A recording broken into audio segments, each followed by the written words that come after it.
I've been trying to remember the first memory of my grandmother. It could have been when she lived at her home in Exeter. I remember her next door neighbor giving us plums.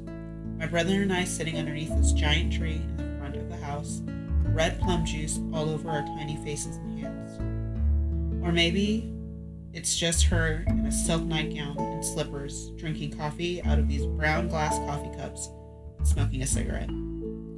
But really, when I think of her, a superhero comes to mind. She was always rescuing someone. Since before I was born, she was saving people. She always took in cousins or friends of the family. She was far from being a perfect person, a perfect hero, but she was always there when anyone needed her, and that's better than being perfect. She raised more people than her own children, my brother and I included. I can remember when I was little, almost every 2 weeks my grandmother would come and take my brother and I to her house. Those times are some of the best childhood memories that I can reflect on now. She would always take my brother and I somewhere, whether it was the flea market or the mall. My grandmother taught me so many things: how to sew and cook, how to crochet, how to raise my children, and how to choose a man. That last part was mostly from listening to stories about her ex-husband and then doing the opposite of that. But I digress. She used to hold me when I was 11, waking up crying uncontrollably because I was too young to understand that what I was going through was anxiety and depression, and she was too old to put a name to those feelings I was experiencing. I know that she went through the same things herself, but was afraid that going to the doctor for them meant that she would be put away. She even rescued me after I told my dad and his wife that I was pregnant. I was 15, and needless to say, it didn't go over well. She took me to her house, and I stayed until everyone could get their tempers under control, even though one of the tempers needing to be controlled was her own. But even as angry at me as she was, she still took me anyway. She even helped me raise my daughter in the beginning. I lived with her on and off, and in the end, she watched my kids for me when I was going through trade school. She has been there always for my kids until the very end, would try to give me things to help take care of them. In the end, I tried to take care of her. I tried to help her like she helped every single one of us.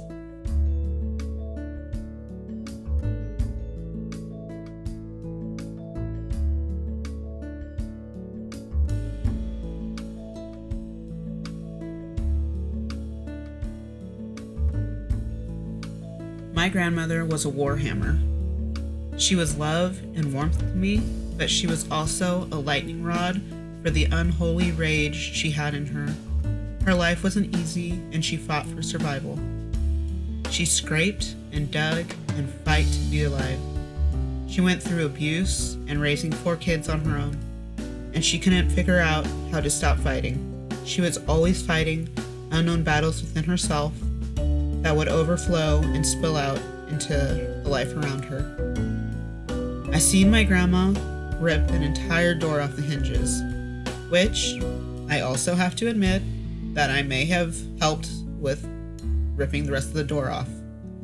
If you have questions about that, you can ask my brother. I seen what the word crazy does to her.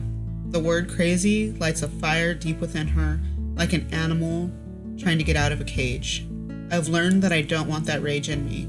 I also know that it's already there, hungry, waiting for food, but I refuse to feed it. I accept that it's there, and I want to move on. I don't want to be consumed by rage just because the flames are warm and comforting. I've also learned that I can't always help someone who doesn't really want help. In the end, she couldn't figure out how to stop fighting her inner demons. Her mind fighting an endless battle with itself over happiness, sadness, and the rage that was in her. She isn't the hero I used to know, or the warhammer that once glowed. She is an old woman who isn't the larger-than-life character that is in my head when I think of memories of her. She hasn't been that in a long time, and I was her caretaker, I could tell. I wanted to think it was just her being difficult, but it wasn't her, it was her mind. Her mind eroded from diagnosis she never got because she was afraid of the words mental illness.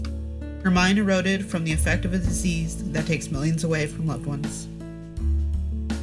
My aunt and dad and I have had to deal with the idea that we have to mourn her loss twice. that we had to mourn the person she used to be while caring for who she had become, that we had to mourn someone who was, at the time, still alive, who we could hug and tell that we loved them, who could still make us laugh while our hearts break a little inside. She was an amazing person, and even through the haze of what she was going through, she still had an echo of that person. She tried to help people to the very end. She is the woman who raised me. Now I'm going to be quiet, and I'm going to let you watch the rest of the slideshow in peace. Thanks, guys.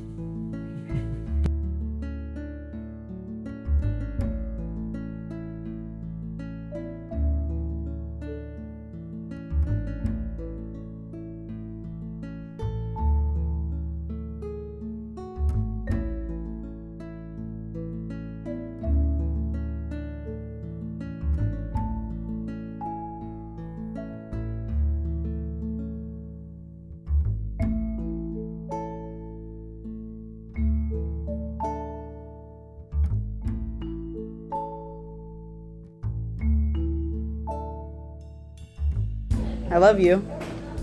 I love you too. Yeah? You sure? I'm positive.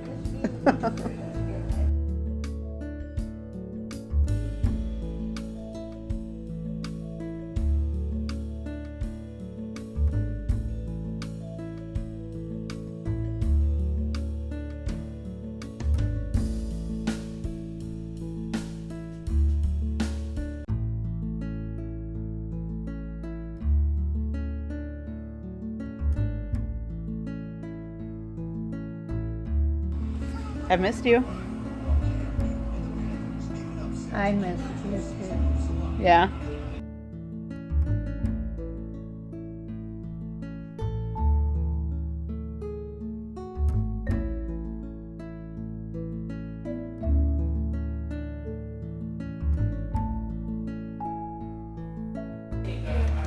Little boy.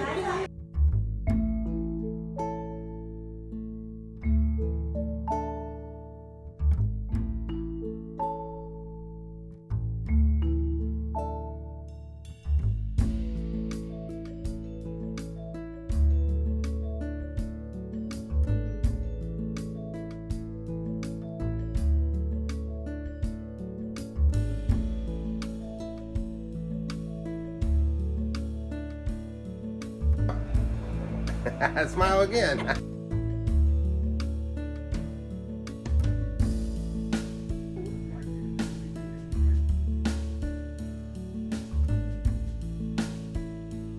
That's much better. Way to go.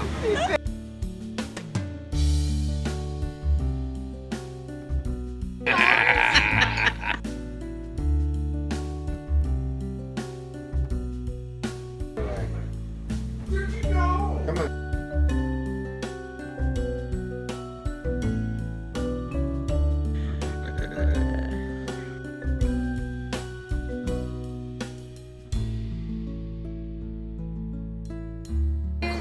Banana!